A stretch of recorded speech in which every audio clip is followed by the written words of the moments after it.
Datuk Lokman, selepas PRU 15, ia merupakan prestasi terburuk UMNO dengan hanya lebih kurang 31 kursi sebegitu ya. Jadi ini ramai yang menyalahkan pimpinan Datuk Seri Zahid Hamidi kerana menyatakan Yang Amat Berhormat Presiden perlu untuk menanggung kekalahan itu dan sama ada meletakkan jawatan ataupun membenarkan ataupun memberikan ruang untuk jawatan Presiden itu dipertandingkan. Jadi sudah tiba masanya kita memerlukan muka baru untuk jawatan Presiden, Datuk. Assalamualaikum warahmatullahi wabarakatuh dan salam satu Malaysia, salam perpaduan. Pertama sekali saya tak bersetuju dengan pandangan tersebutlah.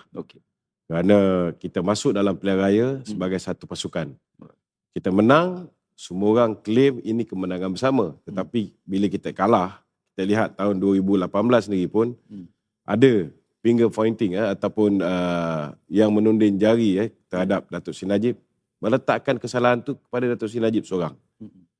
Untuk Datuk Seri Najib mengambil tanggungjawab, meletakkan jawatan, ada asas. Kerana pertamanya, beliau adalah Perdana Menteri, beliau menentukan tarikh pilihan raya, beliau merupakan ketua kerajaan, segala apa yang berlaku, baik buruk kerajaan itu, maka ianya akan menjejaskan prestasi Barisan Nasional dalam sesebuah pilihan raya.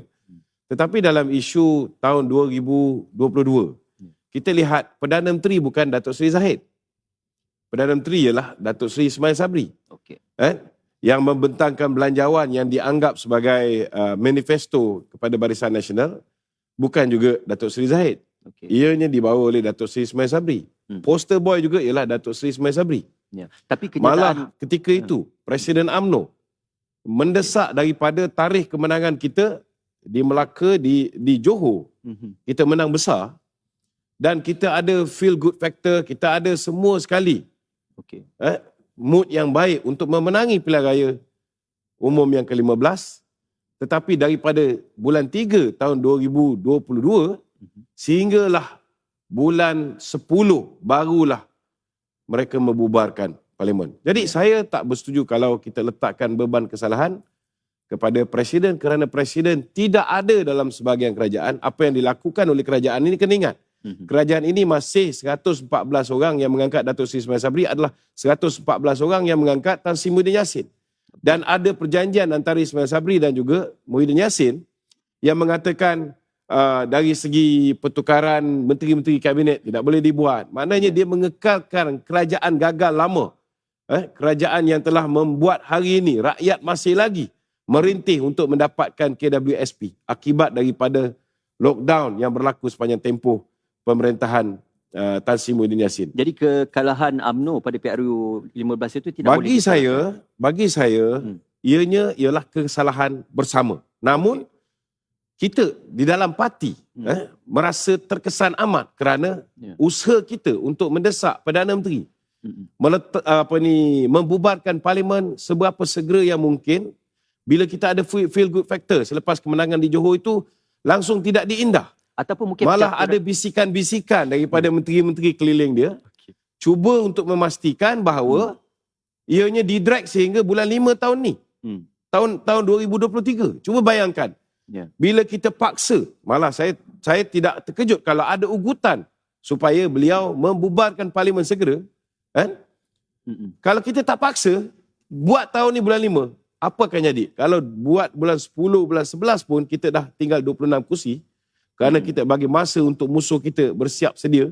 Kita bagi masa untuk lebih banyak fitnah-fitnah dilontarkan ke atas kepimpinan Barisan Nasional. Dan kita lihat bagaimana untuk memastikan bahawa BN tidak boleh memerintah secara bersendirian. Ada dalang-dalang daripada dalam parti sendiri membantu pihak musuh untuk melemahkan parti. Termasuklah dengan polisi-polisi kerajaan sebelum ni. Boleh dinamakan dalang? Saya boleh katakan antara dalang-dalang yang kita boleh lihat dengan jelas, antaranya Datuk Seri Syamudin Tun Hussein. Antaranya YB Khairi Jamaluddin. Tidak pernah berlaku dalam sejarah seorang calon pilihan raya menyerang partinya sendiri ketika 5 hari terakhir sebelum pilihan raya. Dan ini yang paling memberi kesan. Tidak boleh bersuara langsung, Datuk? Bukan tak boleh bersuara, tetapi kita kena bijaksana. We never attack our own party. Kita tak pernah cakap parti kita sesat, parti kita sedang sakit. semata-mata untuk memenangi pilihan raya di kawasan kita, tetapi kita membunuh calon-calon Barisan Nasional di kawasan-kawasan lain.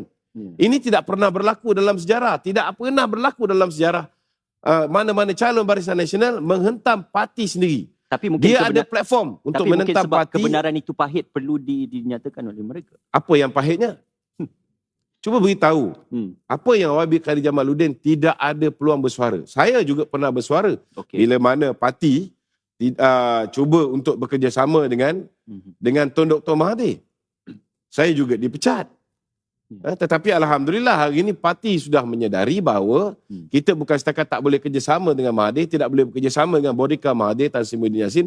Kita tidak boleh bekerjasama dengan parti PPBM yang ditubuhkan dengan niat untuk membenamkan UMNO. Dan hari ini Alhamdulillah parti back to the right track. Tetapi kena ingat, hari ini yang berlaku, yang kita tengok macam sekarang ni. Kita lihat Menteri Dalam Negeri kata, kita berikan pengecualian khas untuk membolehkan apa yang diputuskan oleh perwakilan UMNO. Kena tahu bahawa hari ini yang tak boleh menerima hakikat bahawa perwakilan UMNO lebih 90% telah memutuskan dalam Perhimpunan Agung UMNO bahawa mereka mahukan jawatan Presiden dan Timbalan tidak dipertandingkan. Apa sebab mereka mengambil langkah begini? Saya secara peribadi, saya mahu pertandingan diadakan. Tetapi saya juga kena akur. Ada 140 UMNO bahagian yang mahukan ianya tidak dipertandingkan. Dan bila ada pandangan yang bercanggah, maka ianya dimasukkan di dalam ucapan dasar Presiden sebagai usul. Dan ianya dibahaskan. 2 hari ianya dibahaskan dan last kali dia mengundi. Dan kita lihat orang yang lantang hari ini pun, Datuk Seri Ismail Sabri antara orang yang akhirnya bila tengok lebih 90% perwakilan bangun, dia akhirnya pun bangun.